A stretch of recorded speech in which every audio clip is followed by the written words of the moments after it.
ఈరోజు morning Ramabhadrapuram police station limits లో కొట్టకి check post, ఇది కొత్తగా పెట్టిన చెక్ పోస్ట్, కొట్టకి చెక్ పోస్ట్ దగ్గర ఒక అతను మోటార్ సైకిల్ మీద వెళ్తుండగా మనం చెక్ చేస్తే అతని దగ్గర 20 kgs గాంజా సీజ్ చేయడం జరిగింది. ఇతను Haraprasad Hansa company PS limits, resident of Kalahandi district Odisha.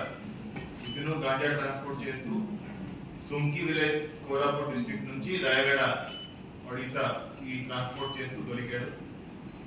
So ఇతనికి ఎవరైతే గాంజా ఇచ్చాడో ఒడిశా నుంచి ఇద్దరు ముద్దాయిలు A2 A3 వాళ్ళను ముద్దాయిగా పెట్టడం జరిగింది. జీను పాంగి అండ్ పాతి సిగోయ్ వాళ్ళ ఇచ్చిన డైరెక్షన్ మేరకు ఇతను 20 kgs గాంజా ట్రాన్స్పోర్ట్ చేస్తూ మన చెక్ పోస్ట్ దగ్గర పట్టుబడ్డాడు. ఇతనిని ఈ రోజు అరెస్ట్ చేసి రిమాండ్ కి పంపిస్తున్నాము. అదేవిధంగా ఈ కేసులో ఎవరైతే ఈ బ్యాక్వర్డ్ లింక్ ఉందో, ఎవరైతే అతనికి గాంజా ఇచ్చారో వాళ్ళను కూడా ఫర్దర్ ఇన్వెస్టిగేషన్ లో అరెస్ట్ చేయడం జరుగుతుంది.